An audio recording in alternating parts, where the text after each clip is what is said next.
Mga tol, ang rain or shine Elasto Painters namomroblema ngayon kay Kailan Chongson dahil hanggang isang buong series ito mawawala sa kanilang laban kontra Tropang Giga na kung saan best of 7 series nga ang kanilang series.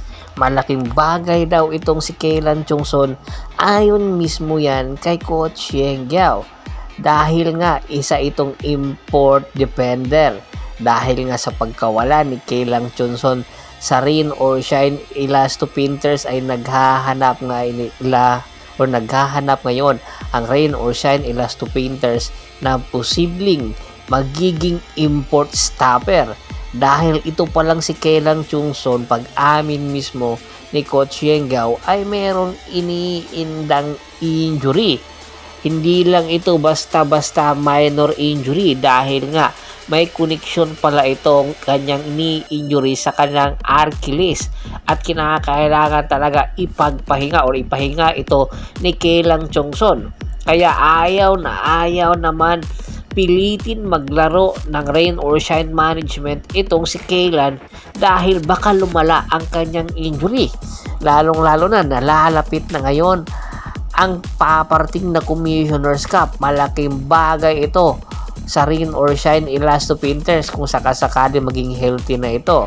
Pero ngayon, kung ano ang magiging desisyon ni Coach Yeng Giao, tinitingnan pa kung ano ang magiging advice ng doktor ni Kailan Chongson kung gaano ba kalala ang kanyang injury.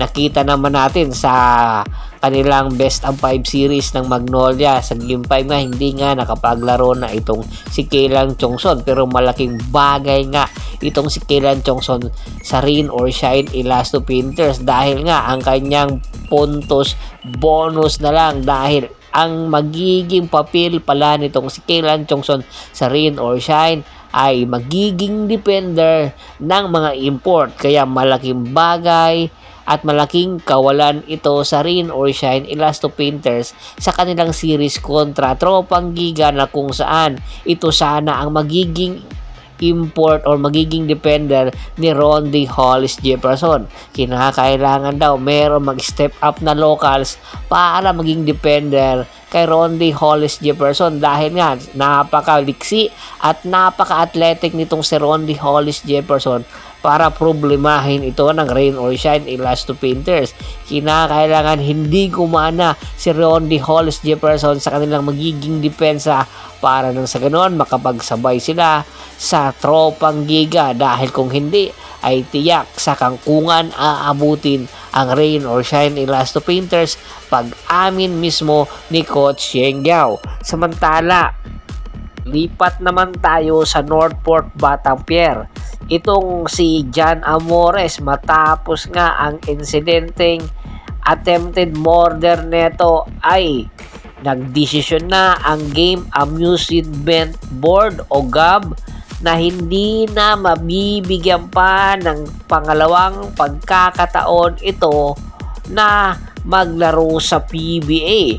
Ayon mismo sa chairman or head ng Game Amusement Board, binigyan na nila ng pagkakataon itong si Jan Amores noong nasa college days ito na kung saan nagwala nga ito sa kanilang official na laban.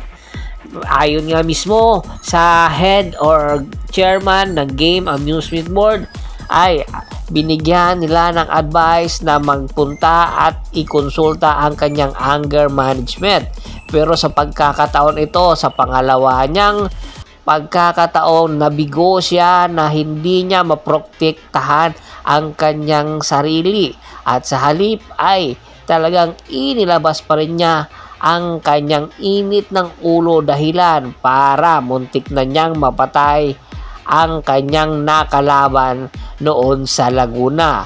Sana maging bilang aral ito sa mga basketball players na merong ganitong attitude at hopefully ay hindi na itutularan pa ng mga kabataan ang ginawang ito ni Jan Amores at hopefully matuto na itong si Jan Amores kung saan siya papalarin ng kanyang karer.